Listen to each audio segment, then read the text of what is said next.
बिस्मिल्लाहिर्रहमानिर्रहीम। अस्सलाम वालेकुम नाज़रीन, मैं हूं डॉक्टर अली और आप देख रहे हैं मेरा फेसबुक और यूट्यूब चैनल। नाज़रीन, वही हुआ है जिसका डर था, जिसका ख़तरा ज़ाहिर किया जा रहा था।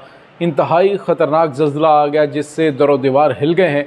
किन इलाक़ों के अंदर ये ज़ल्ज़ला आया है और इसके बाद अब किन इलाक़ों की बारी है या मुमकिन तौर पर किन इलाक़ों के अंदर ये बड़ा ज़ल्ज़ला आ सकता है, इसकी मुकम्मल तफ़सीलात आपको बताएँगे। और दूसरी जानिब इस ज़ल्ज़ले से होने वाले नुकसानात का जो तख़मीना क्या है इसके बारे में भी बताएंगे। वीडियो की तफसील में जाने से पहले हमारे चैनल को सब्सक्राइब कर लीजिए और बेल आइकन को ज़रूर दबा दीजिएगा ताकि हमारी आने वाली वीडियोस सबसे पहले आप तक पहुंचती रहें। नाज़रीन, मैंने गुज़िश्ता रोज़ वीलॉग किया था जिसमें आपको बताया था कि पाकिस्तान के बारे में ख़तरनाक पेशन गोई की है। नीदरलैंड के जो साइंटिस्ट हैं उन्होंने वार्न किया था कि पाकिस्तान में एक बड़े मैग्नीट्यूड का बड़ा ज़ल्ज़ला आ सकता है और उस ज़ल्ज़ले की वजूहात भी बताई गई कि समुंदर का जो एरिया है वहाँ पर जो चमन फॉल्ट लाइन है वहाँ पर कुछ बहुत गैर मामूली जो है वो हलचल नज़र आ रही है।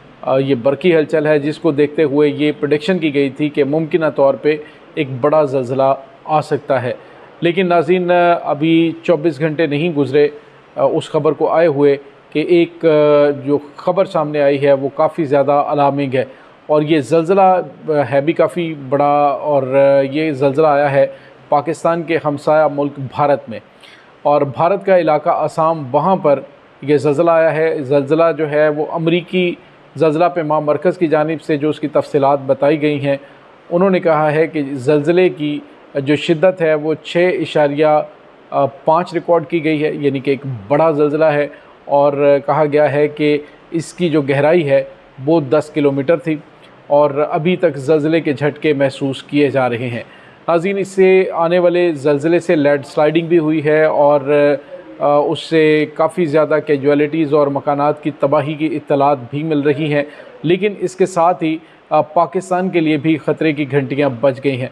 नाज़रीन, आपको हमने बताया था कि जो चमन का इलाका है, जो चमन की फॉल्ट लाइन है, इस पर पहले भी कुछ गैर मामूली हलचल नज़र आ रही थी जिसकी ऐनी शाहिदीन ने गवाही भी दी और उन्होंने बताया कि इस इलाके के अंदर पहले कुछ गैर मामूली चीज़ें होती चली आ रही हैं। और अब जो आसाम में हुआ है यानी 6.5 शिद्दत का बड़ा ज़ल्ज़ला, और यही प्रेडिक्शन की गई थी कि चमन फॉल्ट लाइन जो कि बलूचिस्तान का इलाका उसमें आता है, एक बड़ा इलाका आता है, वहाँ पर ये एक तबाहकुन ज़ल्ज़ला आ सकता है जिसकी शिद्दत 6.5 से ऊपर हो सकती है। अब ये 6.5 की शिद्दत का ज़ल्ज़ला आसाम में तो आ गया, लेकिन पाकिस्तान के लिए ख़तरे की घंटियाँ बज गई हैं क्योंकि ये उसी फॉल्ट लाइन पर मौजूद है और आने वाले दिनों में 1-2 दिन के अंदर या फिर चंद घंटों के अंदर कुछ खुदा न खास्ता बड़ी चीज़ जो है वो वक़ूअ पज़ीर हो सकती है। नाज़रीन, इंतज़ामिया की जानिब से जो रेस्क्यू मिशन है उसको हाई अलर्ट कर दिया गया है। इसके अलावा शहरियों के लिए एहतियाती तदाबीर जो हैं उनको भी इख्तियार करने का अलर्ट जारी किया गया है और उस फॉल्ट लाइन पर और पाकिस्तान के दीगर इलाक़ों में रहने वाले लोगों से कहा गया है कि वो फ़ौरी तौर पर एक फ़र्स्ट एड बॉक्स जो है उसको रेडी करें और फ़र्स्ट एड बॉक्स के अलावा खाने पीने की अशिया जिसमें डब्बा बंद खुराक है वो और पानी की जो एक्स्ट्रा बॉटल्स हैं उनको प्रिजर्व रखें कि खुदा न खास्ता अगर कहीं पे कुछ इस तरह की गैर मामूली सूरत हाल होती है तो एमरजेंसी में ये चीज़ें आपके काम आ सकें। नाज़रीन, इंतज़ामिया की जानिब से जो अलर्ट जारी किया गया है उसमें कहा गया है कि एक तो आप अपने घर में मौजूद जो लकड़ी की अशिया हैं, ख़ास तौर पे लकड़ी की अशिया की अगर किसी की मरम्मत की ज़रूरत है तो उसको लाजमी मरम्मत करें और दरवाज़ों के पास और ऊंची बिल्डिंग के करीब जाने से आपको परहेज़ करना है। अगर खुदा न खास्ता ज़ल्ज़ला आता है तो उसके एक नहीं बल्कि कई झटके महसूस हो सकते हैं और इसके बारे में पहले ही प्रेडिक्शन की गई है। जो नीदरलैंड के साइंटिस्ट हैं, डच साइंटिस्ट, उनकी जानिब से कहा गया था कि ये ज़ल्ज़ला जो है इसके झटके महसूस किए जा सकते हैं काफ़ी टाइम तक।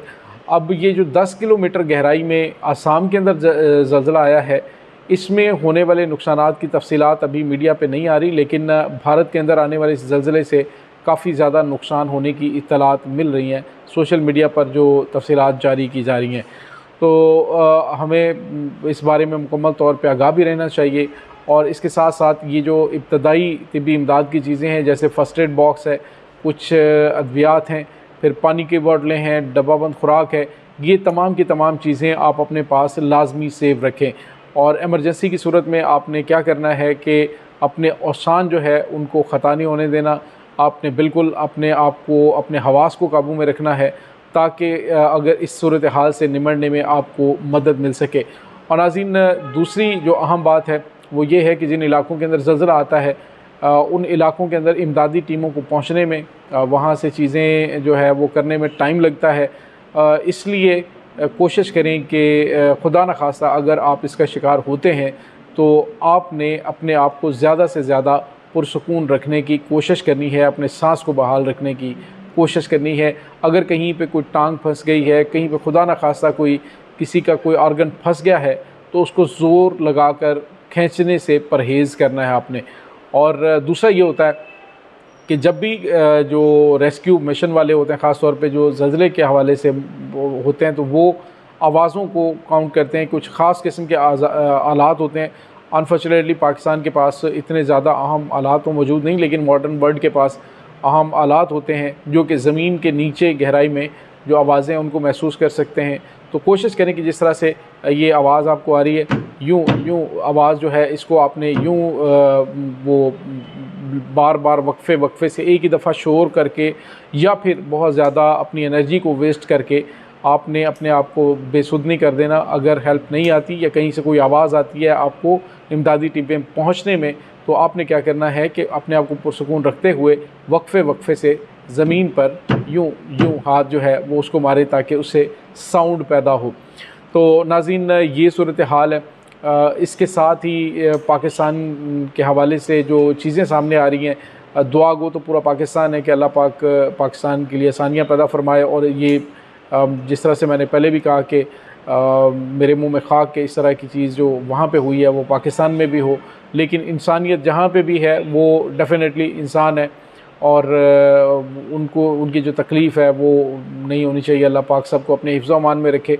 आप लोग जो है वो सिर्फ काम आपने ये करना है कि इस वीडियो को ज़्यादा से ज़्यादा शेयर करना है ताकि जो सेफ्टी प्रिकॉशंस हैं वो लेने में आसानी हो। 48 घंटों का, 72 घंटों का इतना टाइम हो सकता है जो प्रेडिक्शन है इस हवाले से, इसमें नो डाउट के कोई एग्जैक्ट ज़लज़ले के हवाले से नहीं की जा सकती प्रेडिक्शन, लेकिन बहरहाल जो हक़ाइक़ या जो चीज़ें सामने आ रही हैं उनको देखते हुए कहा यह जा सकता है कि अगले 48 घंटे इंतहाई अहम हैं। क्योंकि पहले उन्होंने जो बताया था कि इस फॉल्ट लाइन के ऊपर बड़ा ज़लज़ला आ सकता है और उसकी जो है वो 48 घंटों तक वार्निंग जारी की गई। तो अब जो है 48 घंटों के अंदर, यानी कि 24 घंटों से भी पहले ये ज़लज़ला आया और पाकिस्तानी वक्त के मुताबिक ये जो है वो 5 बजे ज़लज़ला आया है। तो नाज़रीन, अल्लाह ताला सबको अपने हिफ्ज़ अमान में रखे। हमारी दुआएं हैं आपके लिए, तमाम पाकिस्तान के लिए, हमारे लिए भी, कि सबको अल्लाह पाक अपनी हिफ्ज़ अमान में रखे और पाकिस्तान को मज़ीद किसी इम्तिहान से महफूज रखे, क्योंकि ऑलरेडी पाकिस्तानी अवाम बुरी तरह से मुतासिर है। पहले की बेचारे 2 वक्त की रोटी के लिए तरस रहे हैं, पहले की गरीब आदमी बुरी तरह से पिस गया है। तो बड़ी बड़ी ऊंची इमारतों में रहने वाले जो हैं वो गरीबों के दुख नहीं जान सकते कि घर में खाना ना हो तो किस तरह के हालात होते हैं। तो अल्लाह पाक सबको बड़े इम्तिहान से महफूज रखे। पाकिस्तान इस पोजीशन में नहीं है कि वो पाकिस्तान इस तरह की किसी चीज़ को बर्दाश्त कर सके। अल्लाह पाक की ज़ात जो है वो आसानियाँ पैदा फरमाए। अपना बहुत सारा ख्याल रखिएगा। इस वीडियो को ज़्यादा से ज़्यादा लाइक और शेयर करें ताकि इसकी जो सेफ्टी मेजर्स हैं उनको लेने में आसानी हो और लोगों तक मैसेज पहुँचे। डॉक्टर अली को इजाज़त दीजिए। अल्लाह वारिस।